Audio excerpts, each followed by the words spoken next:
आप कंसेप्ट बिल्कुल क्लियर रखना सर, इनसाइड जो आएगा होलो के अंदर 0 है, सॉलिड के अंदर ये वैल्यू, बाहर दोनों में बराबर, कोई फर्क नहीं पड़ता। m1 m2 divide by are square. जी यहाँ क्या बच्चों आपका ग्रेविटेशनल या यूनिवर्सल कांस्टेंट है, इसी फॉर्म में आप जानते हो ग्रेविटेशनल कांस्टेंट है बच्चों। इसकी वैल्यू भी आप जानते हो बेटा 6.67 इंटू 10 पावर -11। यूनिट बोलो क्या आएगा, देखो यहाँ क्या न्यूटन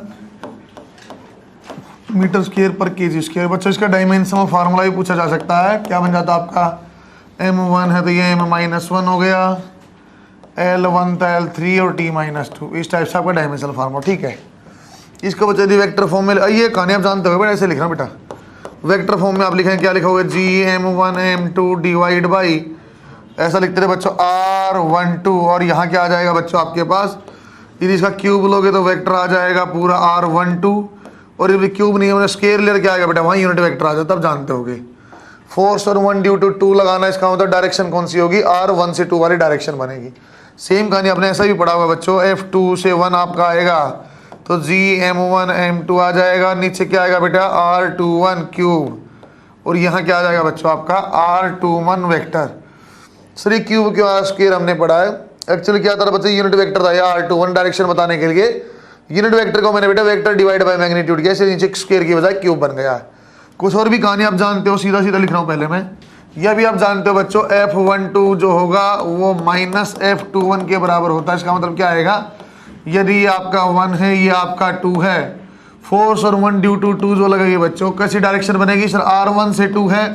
डायरेक्शन निकालने सीधा तरीका मैं बताऊंगा बच्चों, वो चार्ज में भी काम लूंगा मैं, यहाँ भी काम वही लूंगा बच्चों, जिसके ऊपर आपको फोर्स निकालनी है। जैसे बच्चों मैं बोलना है आप F1 से 2 की डायरेक्शन आप बताओ बच्चों, कोई मुझे बोलता है F1 से 2 की आप डायरेक्शन बताओ, मैं कैसे बताता, फोर्स ऑन 1 ड्यू टू 2। बच्चों किसके ऊपर फोर्स निकालनी है, इसको ऐसा बोला जाता है बेटा फोर्स ऑन 1 ड्यू टू 2। आप बच्चों 1 को जो है ऐसे ही छोड़ दो, अपने आप देख लो कहाँ जाएगा, वही डायरेक्शन है। जिसके ऊपर आपको फोर्स निकालना उसको छोड़ दो, अपने आप डायरेक्शन पता चल जाएगी। सर वो m1 है ये m2 है, दोनों हमेशा अट्रैक्टिव फोर्स होती है, 1 के ऊपर फोर्स, तो 1 को छोड़ दो, 1 किस डायरेक्शन में जाएगा बच्चों, इस डायरेक्शन में जाएगा, ये आपकी एक्चुअली F12 है। दोबारा देख लो, यदि मैं बोलता बच्चों फोर्स ऑन 2 बताओ, फोर्स ऑन 2 आप बताओ ड्यू टू 1, तो किसके ऊपर निकालनी, 2 के ऊपर, 2 को छोड़ दो बच्चों की, इसके कारण कहाँ जाएगा, ये ऐसे जाएगा। कहीं भी चार्ज आएगा, कैसी भी फोर्स आई, कुछ भी मुझे देखना होगा ना बच्चों, जब भी आपको बोला मैंने Q के ऊपर बताओ या M के ऊपर बताओ, तो जिसके ऊपर मुझे फोर्स निकालनी है उसको मैं छोड़ दूंगा, दूसरे कारण जैसा भी मोशन होगा एक्चुअली फोर्स की डायरेक्शन, लॉजिक भी बनता है, फोर्स की डायरेक्शन में ही तो मोशन करेगा। तो यहाँ तो अपने को टेंशन है ही नहीं, हमेशा वैसे भी जानते हैं हमेशा अट्रैक्टिव फोर्स है तो हमेशा एक दूसरे की तरफ ही चलेंगे, 1 को छोड़ेंगे 2 की तरफ जाएगा, या 2 को छोड़ेंगे तो 1 की तरफ जाएगा। बच्चों दोनों इक्वल और अपोजिट होते हैं, ये ऐसा बोला जा सकता है बेटा F12 plus F21 that should be equal to 0, ये भी यहीं से आया हुआ है बच्चों। यहाँ इंपॉर्टेंट पॉइंट इसके 1 2 3 4 में लिखवाऊंगा, वो ज़्यादा इंपॉर्टेंट है। ये पहली वाली कहानी आप जानते हो, ये आगे वाला आपका जो है इंपॉर्टेंट पॉइंट आ गया बच्चों कि यहाँ वर्ड आता है सेंट्रल फोर्स। सेंट्रल फोर्स होती है बच्चा जो फोर्स आपकी लाइन ज्वाइनिंग मासेज या लाइन ज्वाइनिंग चार्ज आएंगे, चार्ज भी जो एक्ट करे उसको सेंट्रल फोर्स बोलते हैं। या ऐसा बोला जाए जो टुवर्ड्स सेंटर लगेगा उसको सेंट्रल फोर्स बोला जाता है। तो ग्रेविटेशनल फोर्स बच्चों एक सेंट्रल फोर्स है, क्योंकि आप देख लो बेटा 1 से 2 पे देख लो, 2 से 1 पे आप देख लो, किसी को भी छोड़ोगे तो एक दूसरे की इसी लाइन ज्वाइनिंग ये थी, इस लाइन पे ही एक्ट करता है, इसलिए इसको सेंट्रल फोर्स बोला जाता है। सेंट्रल वो फोर्स पहचानने का तरीका भी होता है बच्चों, जब F inversely proportional to R square तब भी, या बच्चों आता F is proportional to R cap तब भी वही आएगा। ये आपका देखो बच्चों याद हो स्प्रिंग वाला भी देख लेना, स्प्रिंग में भी हमेशा लाइन ज्वाइनिंग पे ही उसी लाइन पे ही एक्ट करता था। पहचानने का तरीका ऐसे ही नाम है, बस मैं ऐसे ही बता रहा सेंट्रल फोर्स होता, ठीक है बच्चों। ये इंडिपेंडेंट ऑफ मीडियम है, जो ये फोर्स होती बेटा ये आपका इंडिपेंडेंट ऑफ मीडियम है। इंडिपेंडेंट ऑफ मीडियम, कैसा भी मीडियम में आपको रखा हो मुझे फर्क ही नहीं पड़ता। फॉर्मूले में 2-3 चीजें आई हैं, फॉर्मूले में 2-3 चीज आई बच्चा, कैसी कैसी सर, 2 मास होने चाहिए, 2 मास की दूरी यदि d रखी हुई है तो उसके ऊपर फोर्स लगेगा Gm1 m2 divide by are square. बच्चे इस बात को ध्यान से सुनते रहना, ये सारी कहानी मैं एज इट इज आपको इलेक्ट्रोस्टैट में दोबारा शुरुआत करूँगा तो सीधा सीधा लिखवाऊंगा कि बच्चों आपको फोर्स कैसे निकालनी, सर जिसके ऊपर निकालना उसको छोड़ दो, जैसा मोशन आएगा वही डायरेक्शन, क्योंकि डायरेक्शन आप कंफ्यूज हो सकते हैं। फिर मैंने बोला बच्चों सेंट्रल फोर्स है, ये समझा रहे आपको लाइन ज्वाइनिंग में एक्ट करेगा या टुवर्ड सेंटर एक्ट करता है बच्चों, सेंट्रल फोर्स बोला जाता है। इंडिपेंडेंट ऑफ मीडियम, सर वहां पे इंडिपेंडेंट है क्या, वो बात की बातें हैं। लेकिन वहां भी किसी भी दो चार्ज के बीच में तो इंडिपेंडेंट ही, कुछ अलग कहानी होगी, मैं बाद में बताऊंगा। या तो बच्चों दो मास है, चाहे कोई अर्थ पे रखे हैं, चाहे वो मून पे रखे हैं, चाहे बच्चों इवन वो स्पेस में है, तो आपका स्पेस में भी ग्रेविटेशन, दो बात आएंगे बच्चों। आपने सुना होगा ग्रेविटी और ग्रेविटेशनल फोर्स। ग्रेविटेशनल फोर्स कहीं भी जीरो नहीं हो सकती, कहीं भी दो मास होंगे तो ग्रेविटेशनल फोर्स हमेशा होगा, वैल्यू आएगा Gm1 m2 divide by are square. बच्चे मामूली सी फोर्स होती है, जैसे आप रूम में बैठे, हमारे बीच में फोर्स ऑफ अट्रैक्शन है, आप सारे आपस में बैठे तब भी होगा, ये बहुत कम वैल्यू है, हमें पता नहीं चलता। क्यों? देखो बच्चों, जी की जो वैल्यू मैंने लिखाई तो 10⁻⁻11 में है। हमारे मास कितना, मेरे जितना भी 100 किलो का होगा, बस इससे ज्यादा क्या है, तो 10⁻4 ही हुआ, तो 10⁻⁻7 न्यूटन, लगभग नेग्लिजिबल, हमें पता नहीं चलता है। दो बातें समझ में आ गया। इट नेवर बी जीरो, जब भी कहीं मास है तो इसकी वैल्यू होगी। कंफ्यूज मत होना, ग्रेविटी जीरो हो सकती है लेकिन बच्चों ग्रेविटेशनल फोर्स कभी जीरो नहीं होता। एक दो लाइन आप लिखो फिर शुरू करते हैं। ये बातें आप जानते हो, बट ऐसे फटाफट में लिखा है ना, जो इंपॉर्टेंट बात उसको मैं नोट की फॉर्म में आपको लिखवाऊंगा। देखो एक बार, when two masses are separated by some distance d, चलो आर लिखा था, लिख देते हैं।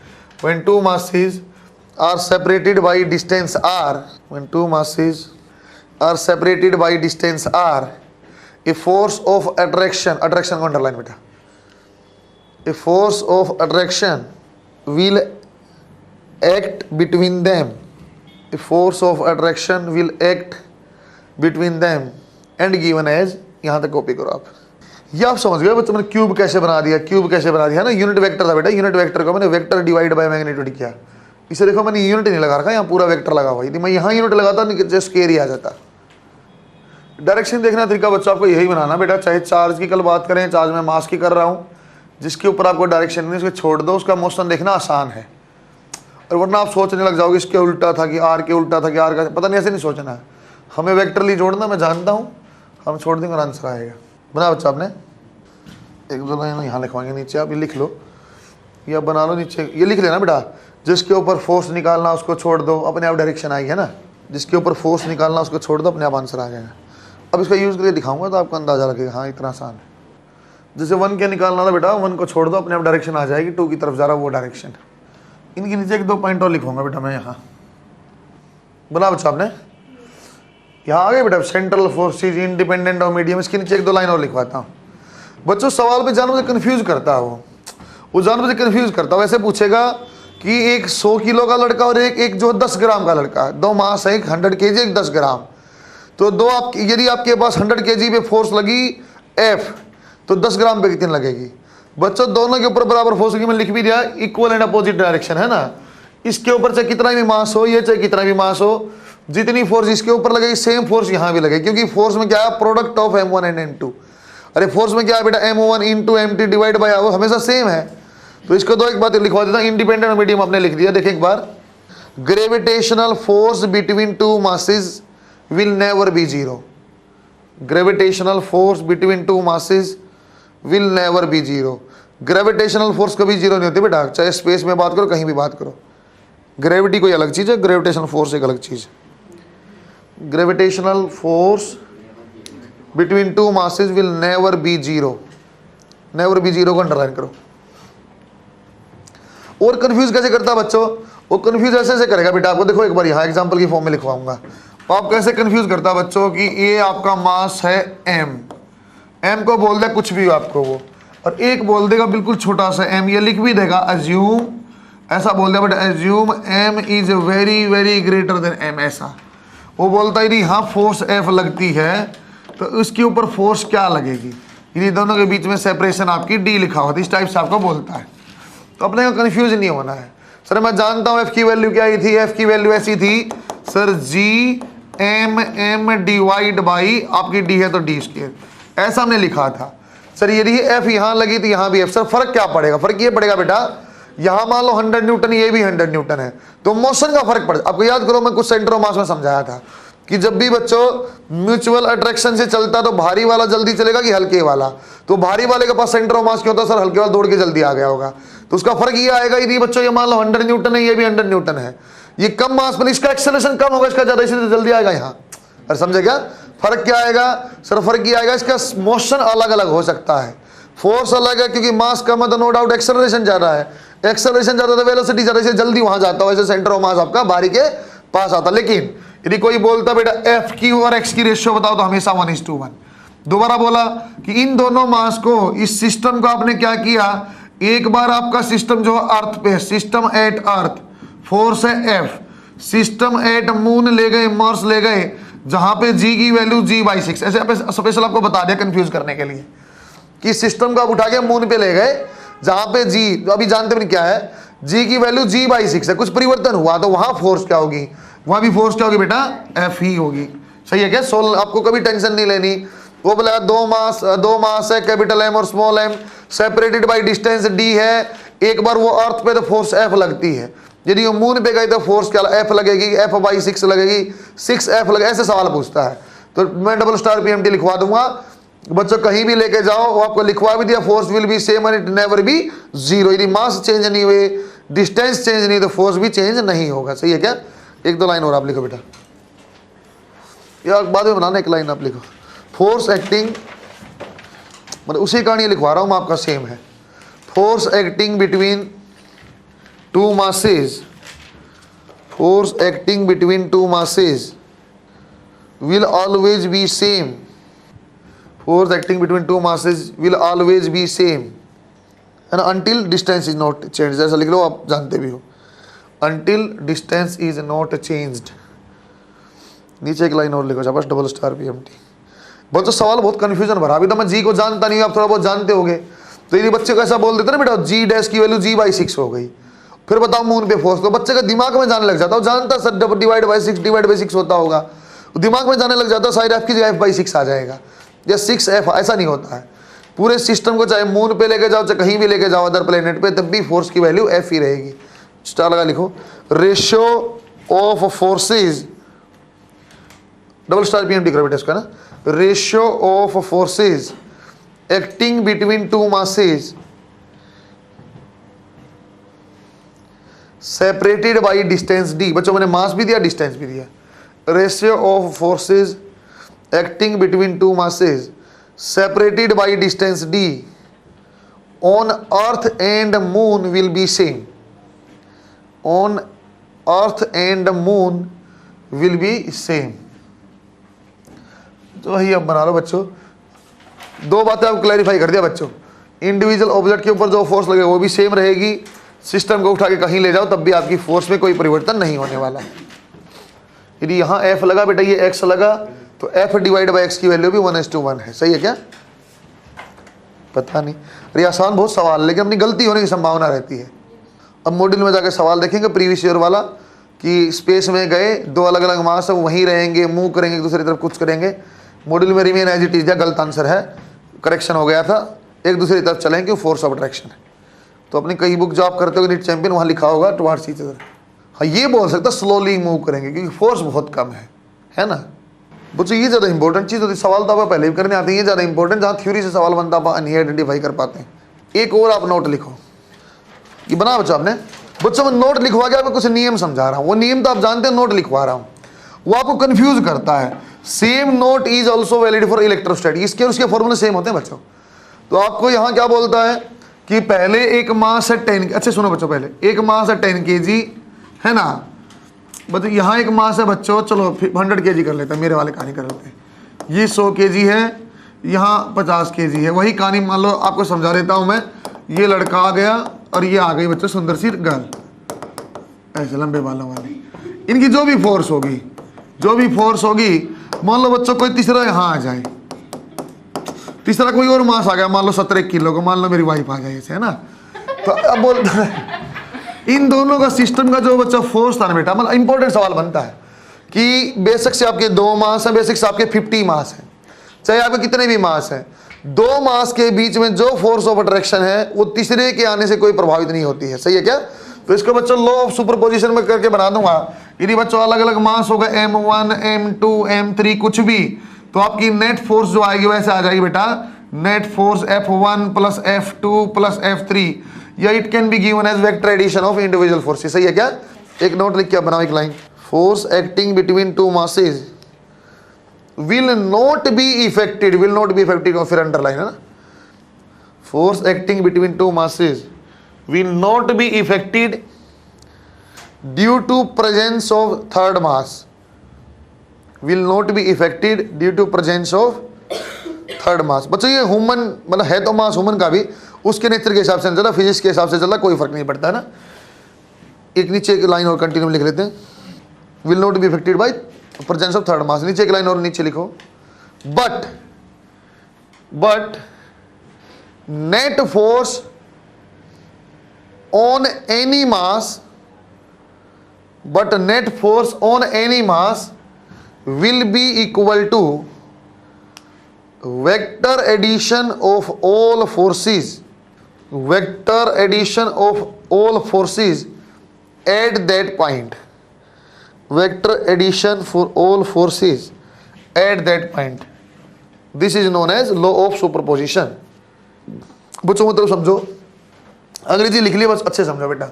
मान लो बच्चों इन दोनों के बीच में फोर्स थी आपकी है 10 न्यूटन, इन दोनों में कोई प्रभाव नहीं होगा, ये आदमी बढ़िया था, इसका यहाँ भी प्यार हो गया, इसका यहाँ भी मान लो बच्चों 20 न्यूटन है, तो इतना प्रभावित तो हो जाएगा कि आदमी बहुत बढ़िया, ये कुल फोर्स इसके ऊपर कितनी है 30 न्यूटन। मतलब सीधी सीधी समझा दिया मैंने, इन दो का 10 था 10 रहेगा, इन दो का 20 है 20 रहेगा, बस इसके ऊपर इंडिविजुअल फर्क हो गया। अब पहले सिर्फ 10 था, अब फोर्स कितनी हो जाएगी इसके ऊपर 30। वही मैंने बोला इंडिविजुअल मास के बीच में जो फोर्स है उसमें फर्क नहीं पड़ता, हाँ लेकिन एक फोर्स और एक मास और आ गया, इसके ऊपर नेट फोर्स इंक्रीज हो जाएगी। इंक्रीज कैसे हो जाएगी सर? वेक्टर एडिशन करना, जो भी आना होगा आंसर आ जाएगा। सही है क्या? बनाओ शाबाश। सवाल मैं कराऊंगा बच्चों, अब धपा धपा आपको 3-4। मेरे ख्याल से बच्चों अब आप वो कहानी समझ गए जो सेंटर ऑफ मास वाली मैंने समझाई थी, भारी के पास क्यों आता है ना। उस दिन मैं से लॉजिकल समझा रहा था, देखो पतला ज़्यादा दौड़ पाएगा, मोटा नहीं दौड़ पाएगा, ऐसा। अब फिजिक्स से आप समझ गए होंगे। ग्रेविटेशन में 2 सवाल आते हैं, एक आज और एक कल वाले में हो जाएगा मोस्ट प्रोबेबली, वरना आज वाले में एक सवाल जरूर है। थ्योरी की जो line double star PM limit उसको अलग से जरूर छांट के आप लिखना।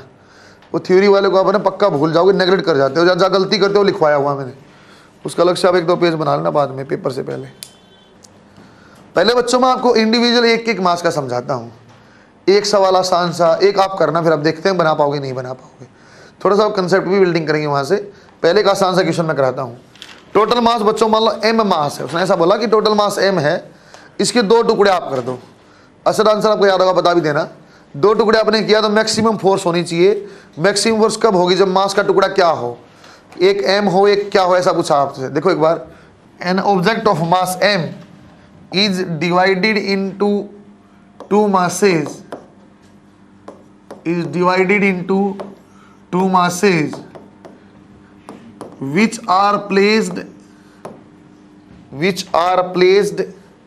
separated by distance d, which are placed separated by distance d.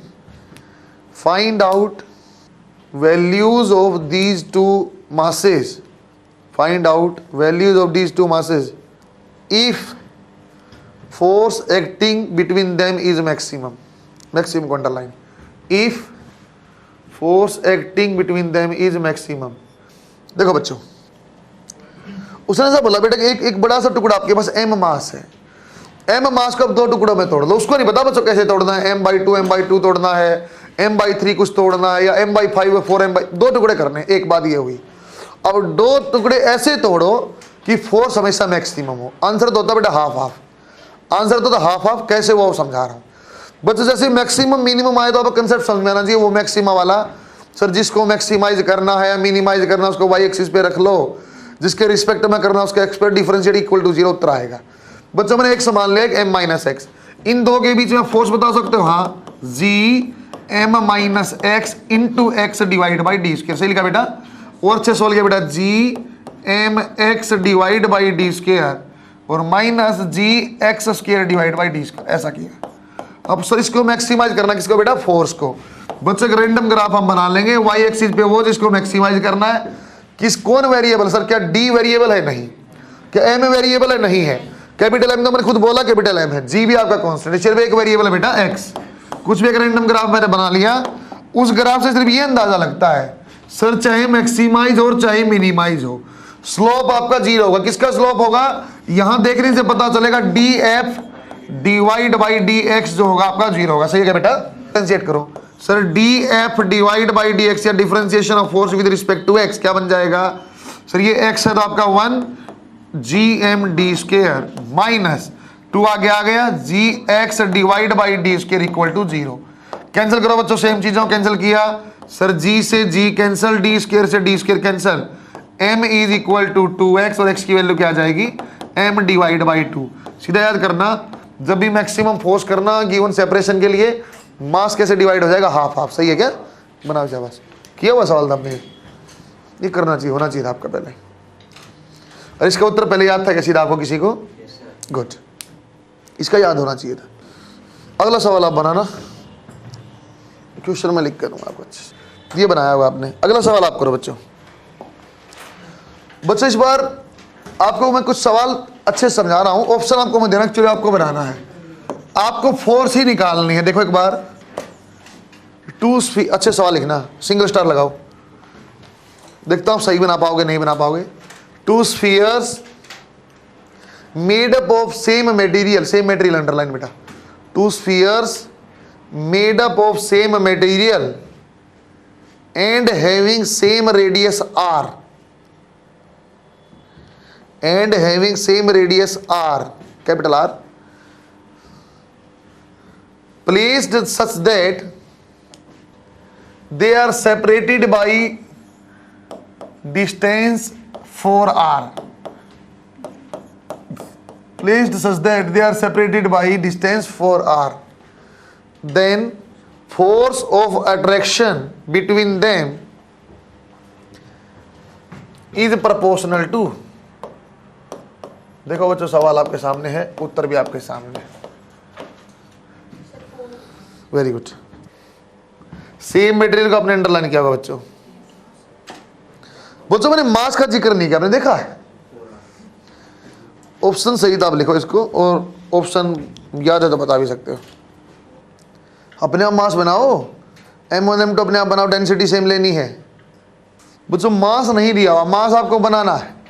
Density same दिया तो बेटा क्या आ जाएगा, डेंसिटी इनटू वॉल्यूम। वॉल्यूम माने क्या आएगा बेटा, r पावर 3, तो एक की भी r पावर 3, दूसरे की भी r पावर 3, और डिवाइड में चाहे 4r गया तो 100r दे, मुझे सिर्फ प्रोपोर्शनलिटी बतानी है।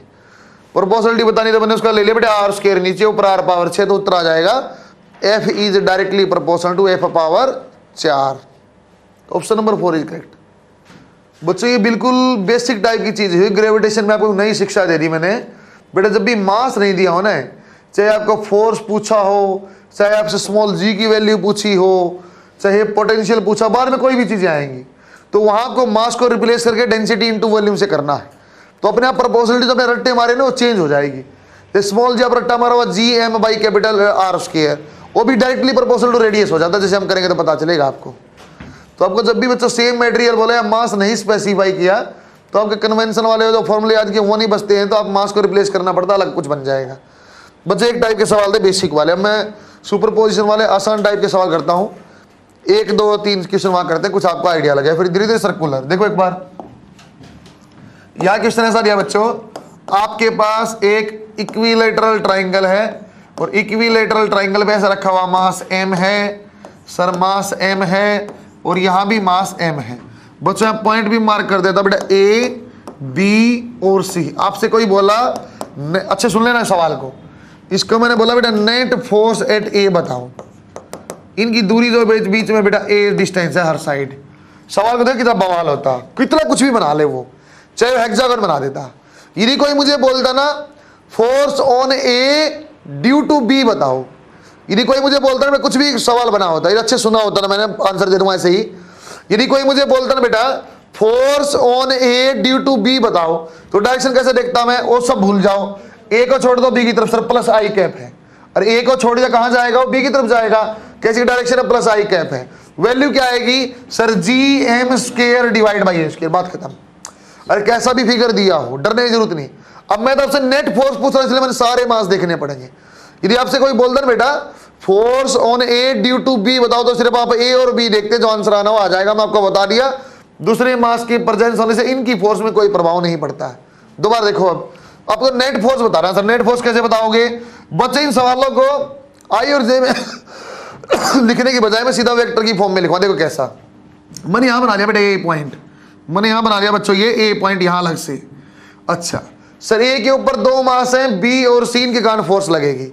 सर ए को छोड़ दो, बी के कारण कैसी फोर्स लगे, ए को छोड़ा किसकी तरफ जाएगा, बी की तरफ। क्यों, फोर्स ऑलवेज अट्रैक्टिव है सर, ऐसी फोर्स लगेगी। वैल्यू क्या आएगी बेटा, G M square divide by A square. सही लिखा क्या बच्चों, ए को छोड़ दिया, सी के कारण कैसी फोर्स लगेगी सर, सी वाली लाइन पे जाएगा, ऐसी लाइन पे जाएगा, कितना आंसर आ जाएगा, G M square divide by A square. बच्चों क्योंकि हम जानते हैं इक्विलैटरल ट्रायंगल कैसा एंगल आएगा, 60 डिग्री। स्टैंडर्ड रिजल्ट आपको याद हो बच्चों। इन क्वेश्चनों में क्या करूंगा, ग्रेविटेशन में बार बार ये कैरी करने वजह इसको अब एक्स मान लेना, ये तो सेम चीज है, इसको एक्स मान लेना, और एक्स लिखना बाद में आसान हो जाएगा। जैसे ये एक्स है, ये एक्स दोनों सेम है सर, दो वेक्टर हैं इक्वल वेक्टर, यदि 60 डिग्री पे आंसर आता तो √3 याद होगा, 90 पे आता था बेटा √2, और 120 पे सेम एज इट इज, 180 पे 0। तो इसका आंसर तो आ जाएगा sir F net will be √3, ये तो सेम है, तो इसलिए लिख दिया G M square divide by A square. मुझे बोला सर डायरेक्शन बताओ, कोई दिक्कत ही नहीं है, डायरेक्शन कैसा, इक्वल वेक्टर है सर, यहाँ पे आएगा रिजल्टेंट, और ये कितना आएगा, एंगल बाई सेक्टर में, दैट इज 30 डिग्री। यदि कुछ अलग होता तो फिर मैं आईजे के हिसाब से सोचता, कुछ होता तो, अभी ऐसा कुछ नहीं है तो हमें नहीं सोचना है। एक और देखो बेटा, फिर आप एक साथ बनाना, एक सवाल और देखा, अब थोड़ा चेंज कर दिया बेटा, यहाँ आपको दिया, अब आपके पास ये एम मास, ये एम मास, अब देखो आपको एक्स बताने का फर्क पड़ेगा, आपका एम मास और ये भी बच्चों आपका एम मास, साइड भी बच्चों आपकी ऐसी है, स्क्वायर दिया हुआ है, बहुत आसान सवाल। अब आपको बोला बच्चों वही सवाल, फिर ए के ऊपर आप फोर्स निकालो, ये आपका बी है, ये आपका सी और ये आपका डी। बच्चों इसी सवाल में नहीं मुझे बोलता ना, ए के ऊपर बी के कारण निकालो, सेम उत्तर आ जाता वही सर, आई डायरेक्शन में जी एम स्क्वायर बाई, समझे क्या, नेट पूछा था अलग चीज है। जैसे मुझे पूछा सर अब नेट फोर्स बताओ, नेट फोर्स ऑन ए क्या आएगा, तो नेट फोर्स क्या आएगा सर, जितने मास है सबको देखो एक एक करके। बच्चों ये देखो आप, यहाँ एक हमने अलग बना दिया ए पॉइंट, सर ए को छोड़ा तो बी के कारण ये बी की तरफ जाएगा तो ऐसी डायरेक्शन आएगी, कितनी वैल्यू आ जाएगी, G M square divide by A square. सही लिखा बच्चों, सर ए को छोड़ा डी के कारण ऊपर जाएगा, कितनी आ जाएगी बच्चों यहाँ sir, G M square by A square. फिर वही, फिर देखो दोबारा, सर ए को छोड़ा सी की तरफ ऐसे जाएगा सर, इस लाइन पे ऐसे, तो क्या आंसर आ जाएगा सर यहाँ पे, जी एम स्क्वायर, लेकिन डिवाइड बाई ये कितना, ए और ए √2a स्क्वायर। सही है क्या सर, इन वेक्टर को जोड़ना है, इन वेक्टर जोड़ना आसान है बेटे। कैसे आसान है सर, इसका और इसका वेक्टर एडिशन कहाँ आएगा, इसी लाइन के ऊपर आएगा, कितना आएगा सर, ये G M square by A square, ये भी G M square by A square, √2 G M square by A square. Sir दोनों की डायरेक्शन सेम है तो सीधा जोड़ सकते हैं क्या, ये 2i कैप, ये 3i कैप, जुड़ के कितना हो जाएगा, 5i कैप। सही है क्या, तो आंसर कितना आ जाएगा सर, यहाँ आएगा हॉरिजॉन्टल से 45 डिग्री पे आएगा, और कितनी वैल्यू आएगी बेटा, G M square by A square बाहर आ जाएगा, एंड √2 + 1/2। सही है क्या, बना अच्छा बस। अरे इसको ऑप्शन का उठपटांग बना देते हैं, वो एलसीएम 2 ले लिया तो 2√2 वही बात है, कोई दिक्कत नहीं। बना बच्चा आपने,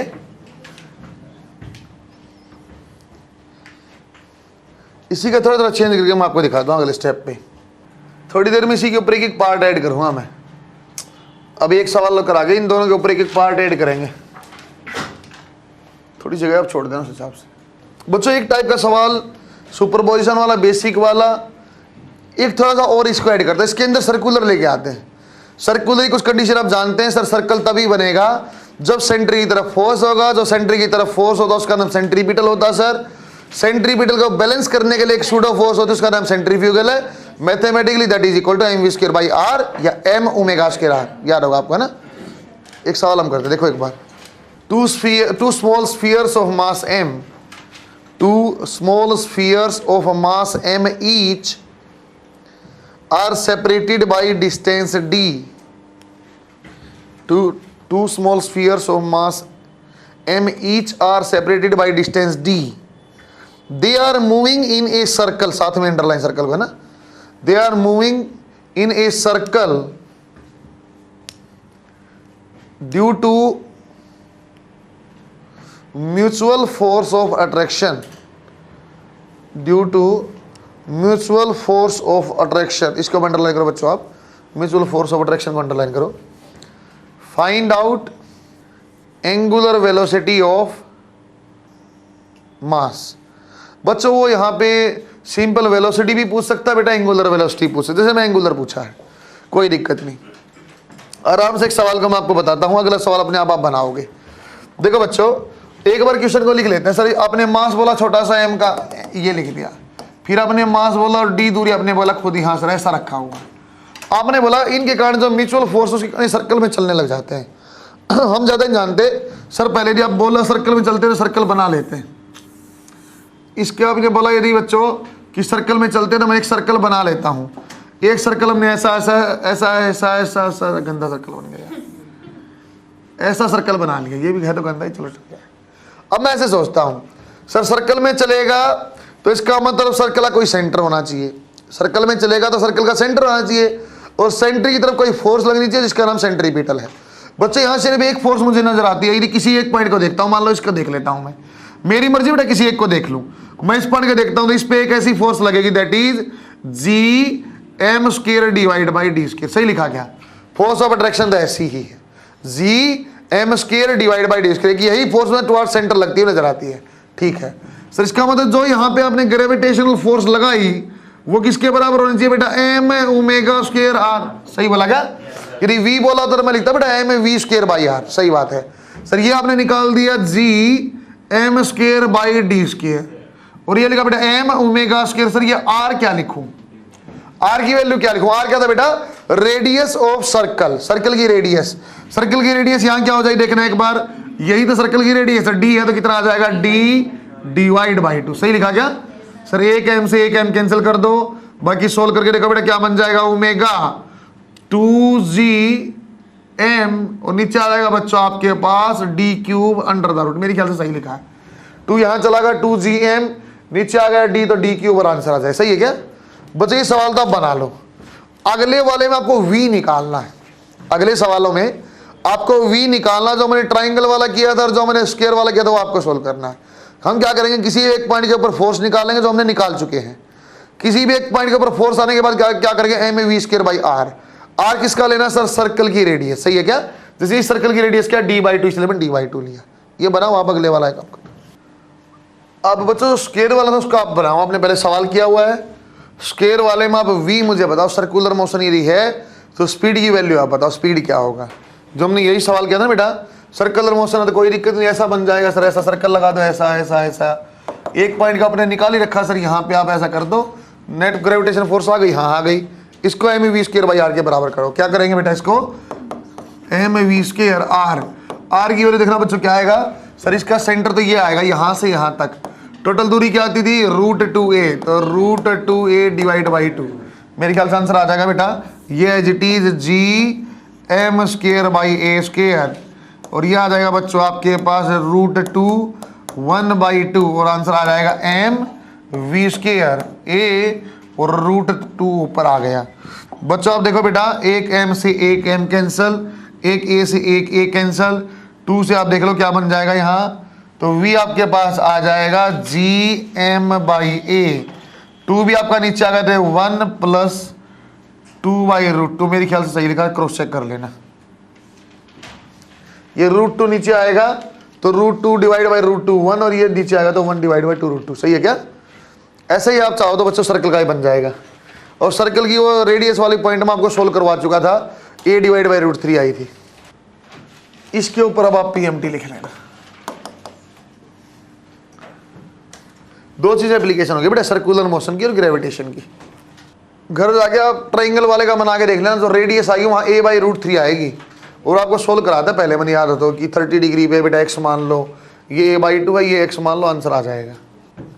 फोर्स के ऊपर एक अंतिम सवाल और कराता हूँ, अंतिम नहीं होगा मतलब बाद में कुछ और पढ़ाएंगे, फिर भी फोर्स का सवाल बनेगा, करना और आसान हो जाएगा। जीपी का फॉर्मूला मैंने आपको बता दिया था बेटा, ज्योमेट्रिक प्रोग्रेशन फॉर्मूला बता रहा, इनफाइनाइट थी, पहला टर्म a है और फिर A R plus A R square ऐसा कुछ है, तो a divide by 1 minus R होता, आर कॉमन रेशियो। सही है क्या? लास्ट सवाल करते हैं इसके ऊपर, फाइंड आउट। सही है क्या? क्या बोला? a बाई √2 कहाँ से लिया बेटा? ऊपर चला गया ना बेटा, a डिवाइड बाई √2 है, √2a था लेकिन इसका हाफ भी तो है, तो a बाई √2 बच गया। √2a तो टोटल था बेटा, ये मुझे यहां तक चाहिए, तो कितना इसका हाफ आएगा? √2a डिवाइड बाई 2 कितना बच जाएगा? a by √2। a बाई √2 तो a नीचे आएगा, √2 ऊपर चला गया, ऐसा लिखा। एक सवाल आप लिखो बच्चों, find out net force acting at origin find out net force acting at origin if m masses are placed, सामने लिख भी रखा बच्चों मैंने, m masses are placed as shown in figure,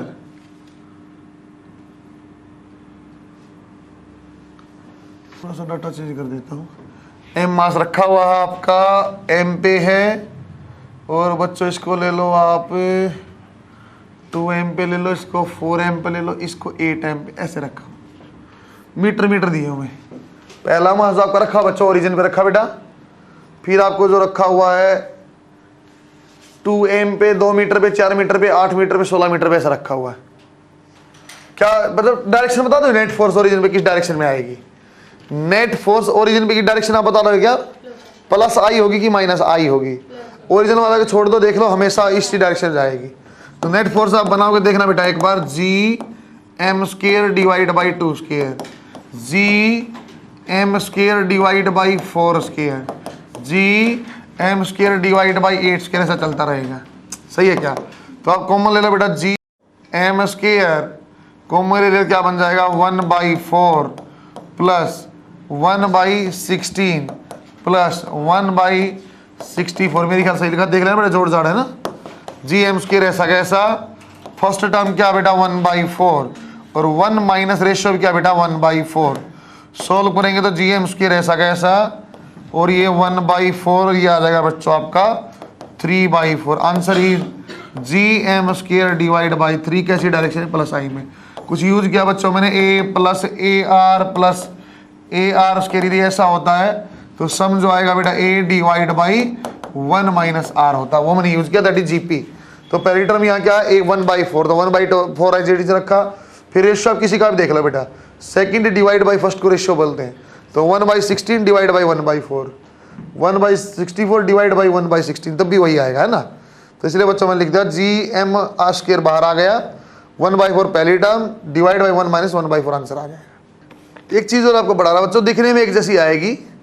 अभी एक वर्ड आएगा बच्चों, ग्रेविटेशनल फील्ड इंटेंसिटी, और बाद में आएगा एक्सेलरेशन ड्यू टू ग्रेविटी। उन दोनों ग्राफों पे आपको ध्यान देना है।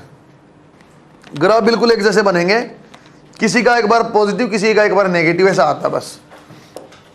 Acceleration due to gravity positive में भी ग्राफ लिया जा सकता है, लेकिन हमेशा ग्रेविटेशनल फील्ड इंटेंसिटी हमेशा नेगेटिव ही होगा। कारण मैं बताऊं, टॉपिक का नाम लिखो आप, ग्रेविटेशनल फील्ड इंटेंसिटी। बच्चों ग्रेविटेशनल फील्ड इंटेंसिटी क्या होती है बेटा, एक बार अच्छा सुन लो, सीधा सीधा 1 सेकंड में वैसे आंसर आ जाएगा।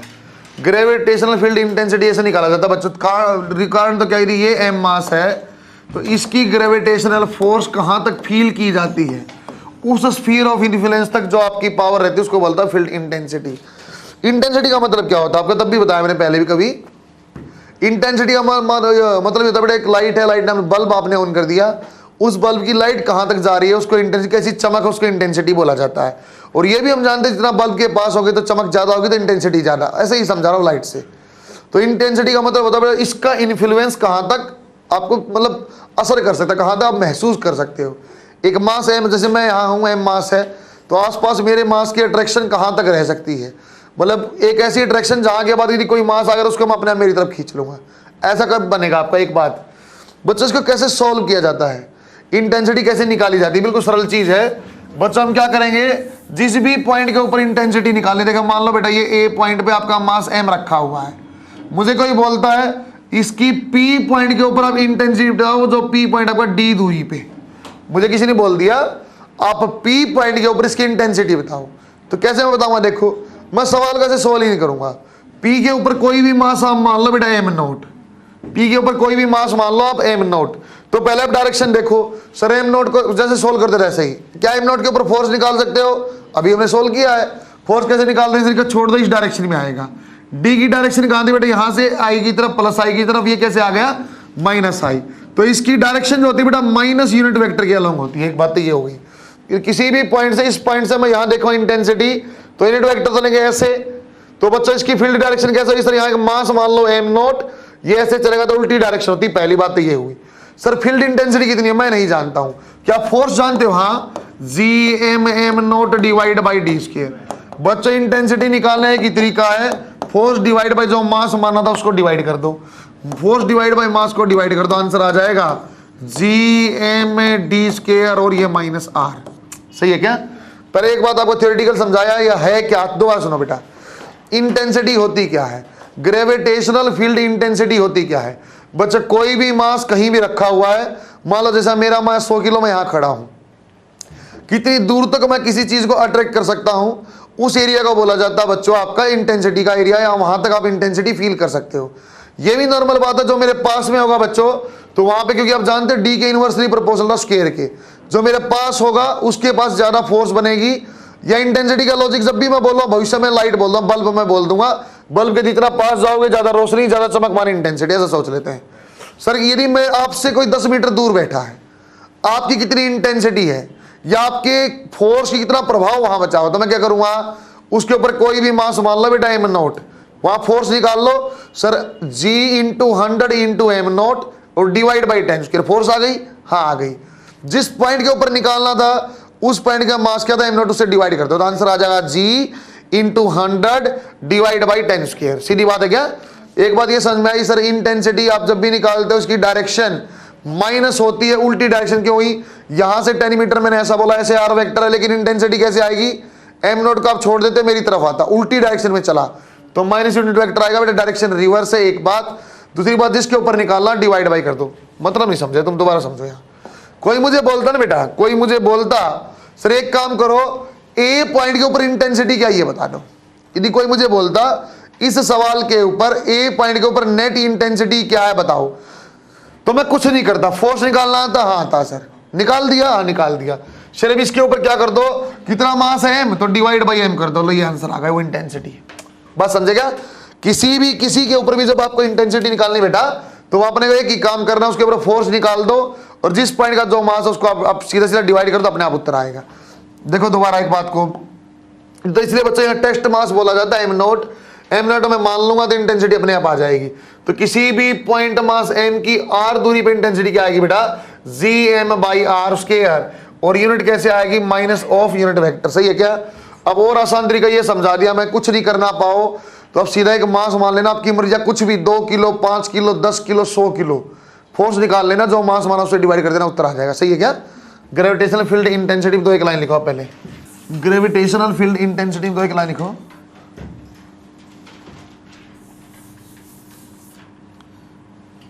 हाँ, it is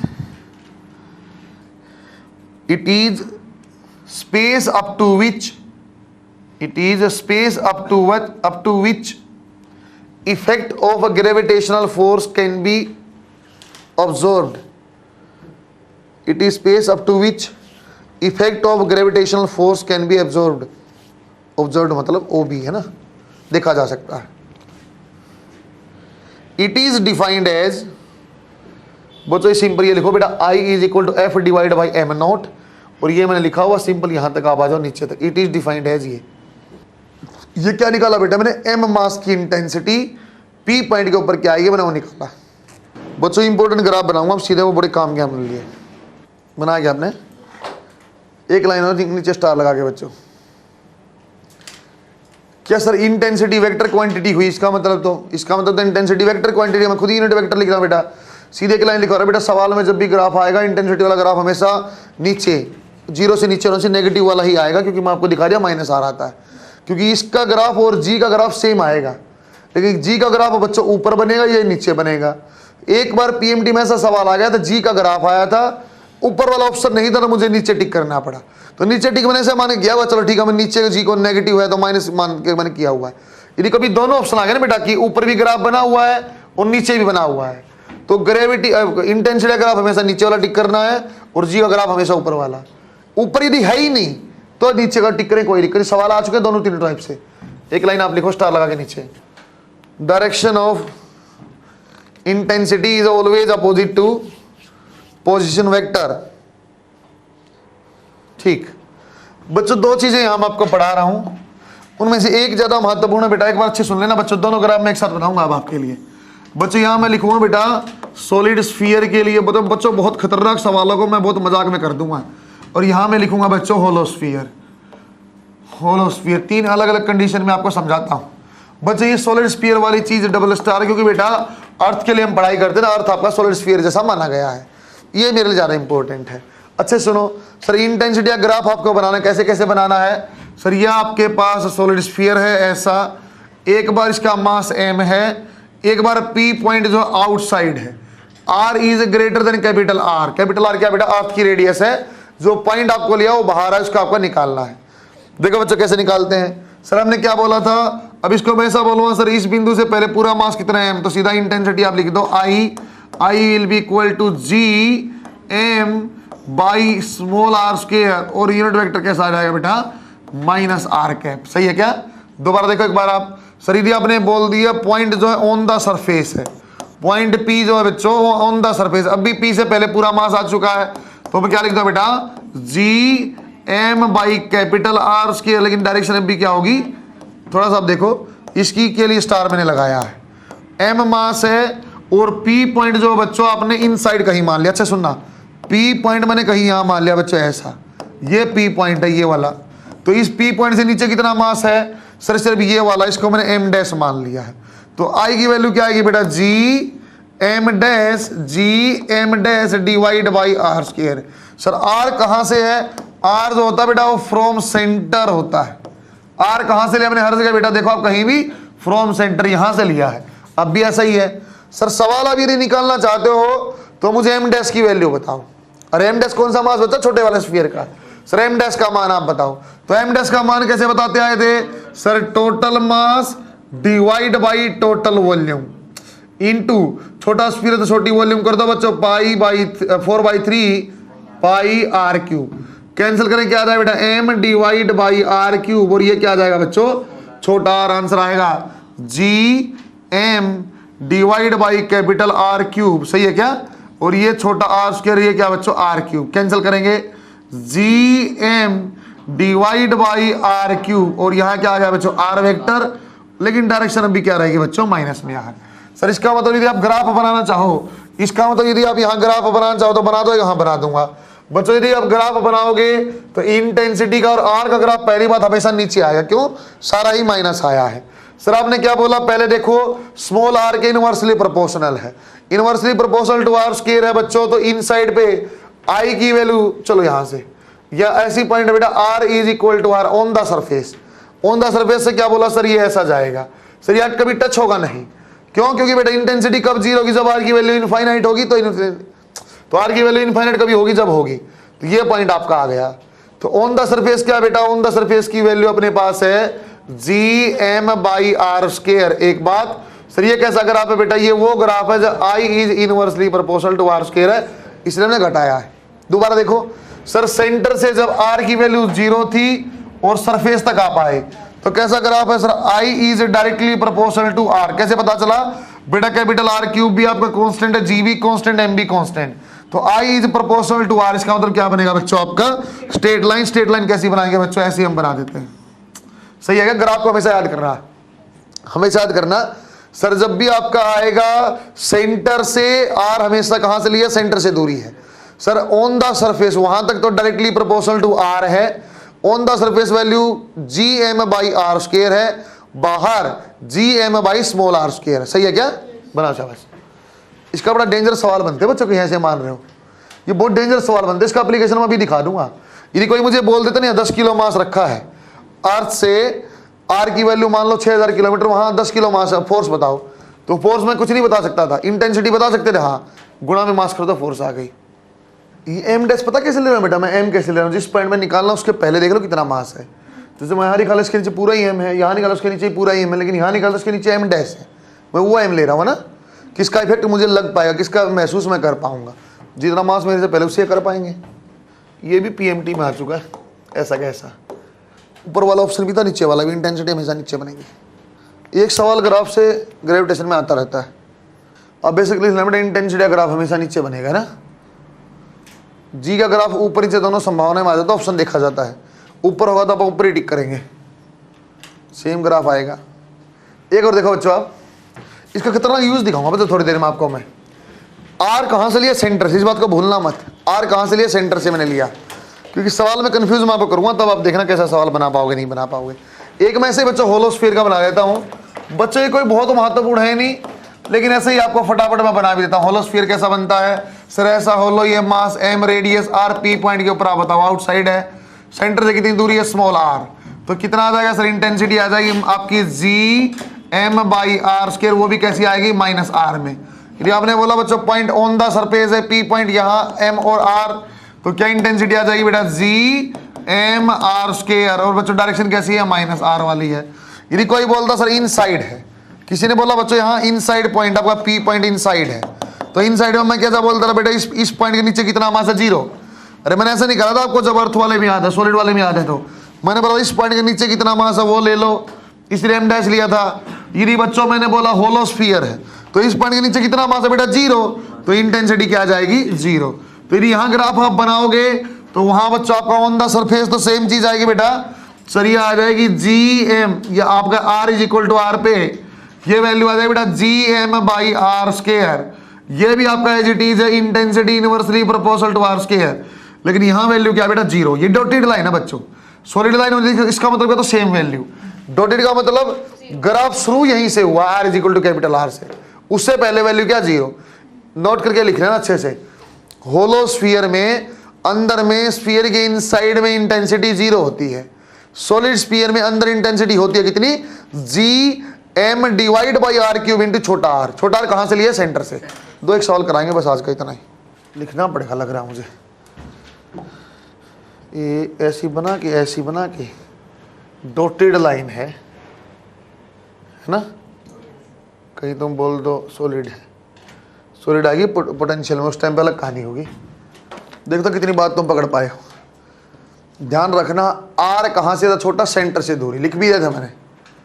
एक क्वेश्चन में कराऊंगा, 2 क्वेश्चन में कराऊंगा, उससे आपको अंदाजा लगेगा, फिर आप बता पाओगे। बहुत सारे सवाल आप बना पाओगे बच्चों। एक सवाल वहां नहीं बनेगा जो आपको बिगिनर बॉक्स में कहीं मिलेगा कि ऐसी जगह बताओ पोटेंशियल जहां फील्ड 0, तो फील्ड तो मैंने पढ़ा दिया है, 0 करना है सिखाऊंगा जब मैं आपको पोटेंशियल पढ़ा रहा हूँ, वो छोड़िए बाकी बन जाएंगे। ये बना लिया बच्चा आपने। अच्छे 2 सवाल आप बताना। आप कंसेप्ट बिल्कुल क्लियर रखना सर, इनसाइड जो आएगा होलो के अंदर 0 है, सॉलिड के अंदर ये वैल्यू, बाहर दोनों में बराबर, कोई फर्क नहीं पड़ता है। देखो एक बार सवाल मैं कराता हूँ, देखो एक बार क्वेश्चन नंबर जो भी है, ये 2 सवाल दोनों ही इंपॉर्टेंट बेटा। इसके ऊपर भी स्टार लगा दिया और इसके ऊपर डबल स्टार लगा दिया। ये कंसेप्ट के लिए अच्छा है। क्वेश्चन नंबर 1 आप लिखो, find out force on mass m, छोटा टाइम लिखना बेटा। Find out force on mass m which is placed inside earth surface, which is placed inside earth surface r by 3, ऐसे कैपिटल ये लिखा बेटा, capital r by 3 from outer surface, r by 3 from outer surface, बस full stop. सवाल करके देखो, पता क्या बोला उसने? सरफेस, उसने ऐसा बोला बेटा, देखो सवालों कैसे बनाएंगे सर ने, आपने ऐसे फोर्स नहीं सिखाई।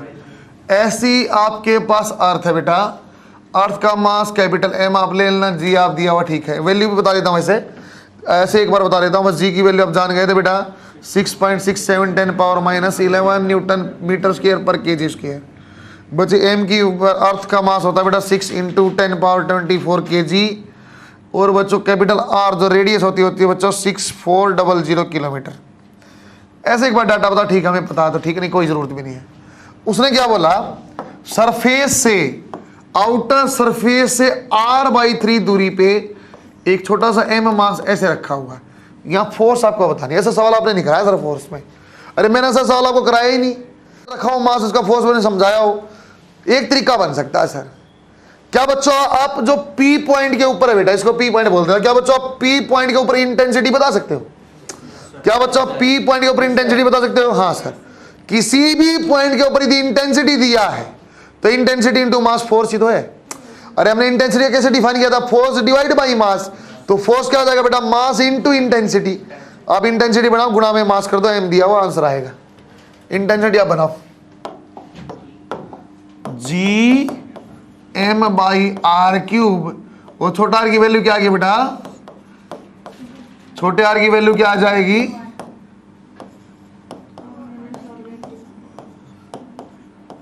अरे ठीक है क्या, 2r/3 सेंटर से लेना बेटा, 2r/3 लेना पड़ेगा।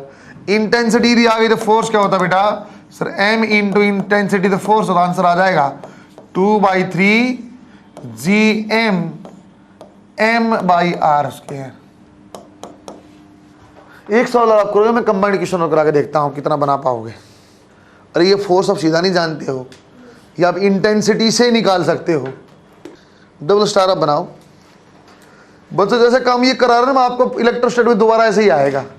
पोटेंशियल में और फील्ड में तो सेम आपको बताऊंगा, एक होलो एक सॉलिड, आप समझ जाना बस, अंदर बाहर वाला पॉइंट का ध्यान देना, बाकी कोई दिक्कत नहीं। क्योंकि डायरेक्शन की मुझे दिक्कत नहीं, सेंटर से आप देख रहे हो, मैं पहले ही जानता हूँ डायरेक्शन कैसे आएगी अंदर की डायरेक्शन में। ठीक है, देखो एक बार बच्चों, मास का डिफरेंस लेता हूं मैं। एक ये है बच्चों, इसका मास है बेटा 2m। मैं जानबूझ कैसे ले रहा हूं, थोड़ा आपको कंसेप्ट क्लियर हो इसलिए। एक सॉलिड स्फीयर है बच्चों, इसका मास आपका 2m और रेडियस आपका r है। एक बच्चों आपका होलो स्फीयर इसके ऊपर है, जिसका मास m है और रेडियस 2r है। जानबूझ के उटपटांग डाटा लिया मैंने, ये भारी लिया मैंने, r रेडियस वाला 2m और बच्चों बाहर वाला m हो, लेकिन रेडियस आपका 2r है। सेंटर बच्चों आपका यही है, सेंटर दोनों का सेम है, P या O पॉइंट सेंटर सेम है। आपसे बोला इंटेंसिटी आप बता दो यहाँ A पॉइंट के ऊपर, इंटेंसिटी आप बता दो B पॉइंट के ऊपर, इंटेंसिटी आप बता दो C पॉइंट के ऊपर। बच्चों मैं इंटेंसिटी पूछ रहा हूँ आपसे, यदि बच्चों मैं फोर्स भी पूछूंगा तो मास दे दूंगा, मास गुना में इंटेंसिटी फोर्स होता है।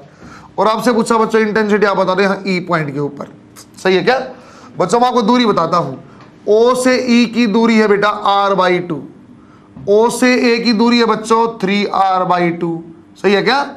और O से B की दूरी आपको दिखी रही है बच्चों 2r है। और फाइनल आ गया बेटा O से C की दूरी है 3r। फटाफट इंटेंसिटी लिखनी है, मैं आपको समझाऊंगा फिर लिखना।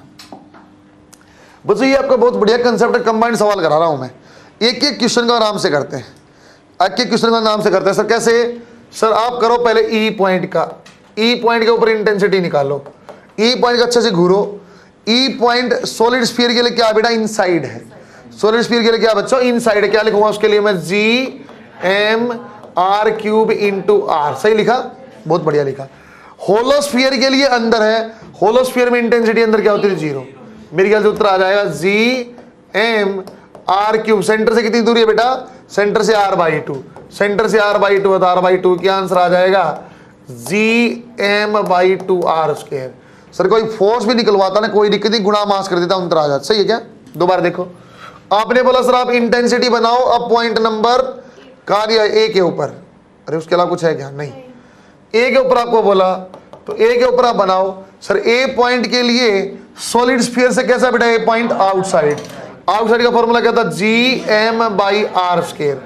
ये 0 है, क्यों, होलो के अंदर है 0 है। सॉलिड के अंदर वैल्यू पुट करना बेटा, gm कितनी वैल्यू बेटा 3r/2, और ये भी स्क्वायर फॉर्म में ऊपर जाएगा 4gm डिवाइड बाई 9r²। बात पकड़ में आई है बच्चों। बी पॉइंट का आप देखो बेटा, बी पॉइंट कैसा है, सॉलिड के लिए आउटसाइड पॉइंट है। जागते नहीं हो यार तुम। अरे मास वहां 2m लेता, mm ले रहा हो, तुम भी नहीं बोल रहे हो। मास यहाँ 2m था बेटा, मैंने वापस चेंज करके m कर दिया, उस हिसाब से आंसर दिए, ठीक है। तुम भी हाँ कर रहे हो। बी पॉइंट के ऊपर देखना, इसके लिए कैसा बेटा, आउटसाइड, आउटसाइड क्या आ जाएगा सर gm/r², और इसके लिए क्या ऑन द सरफेस है तो gm डिवाइड बाई 2r², सही है बेटा। सर ये आ जाएगा आपका gm/2r² आ गया, ये आ गया gm/2r² आ गया बच्चों, ये आपका आ जाएगा 4r², जोड़ दो 4r 4r आ जाएगा gm/2r²। आंसर आ गया मेरे ख्याल सही है। अरे वो 2m लेते थे, उसके 2m में मल्टीप्लाई करना पड़ता, कोई बड़ी बात नहीं थी बच्चों। सी पॉइंट और देख लो बेटा, सी पॉइंट दोनों में क्या है, आउटसाइड, तो इसके लिए मैं क्या लिखूंगा, सिंपल सर gm डिवाइड हो कितनी दूरी पे 3r²। उसके लिए क्या लिखेंगे बेटा, gm डिवाइड बाई 3r। उसमें कोई दिक्कत नहीं, आउटसाइड पॉइंट सेंटर से दूरी लेनी है तो सी इसके लिए भी सेंटर से यही है, इसके लिए भी यही, सेम मास है, कोई दिक्कत नहीं। बी इसके लिए भी यही है, इसके लिए भी वही, तो सेम। दिक्कत कहाँ आती बेटा, ए और ई पे आती। बाकी आंसर आ जाएगा gm डिवाइड बाई 9r² और 9r²। तो r² कॉमन कर लो बेटा, 1/9 और 1/9 आंसर आ जाएगा 2gm डिवाइड बाई 9r²। बस समझ में आई क्या बच्चों, आपको ढंग से देखना, बस सॉलिड का और होलो का मैंने देख लिया, जिस भी पॉइंट पे पूछेगा आप देख लेना, सॉलिड के लिए वो अंदर है तो सेंटर से दूरी लेनी, बस ये गलती नहीं करनी। सेंटर से ही आपको दूरी देखना, आप ऊपर से गलती से ऊपर से मत देखना। बस एक गलती आपकी ये होगी, एक गलती होगी सवाल देख के डर जाओगे, एक गलती हो जाएगी सवाल देख के डर जाओगे। तो बच्चों होल लोग अपने आप अंदर जीरो है, सॉलिड का हम निकालना जानते। सही है क्या? बनाओ शाबाश, बहुत बढ़िया सवाल।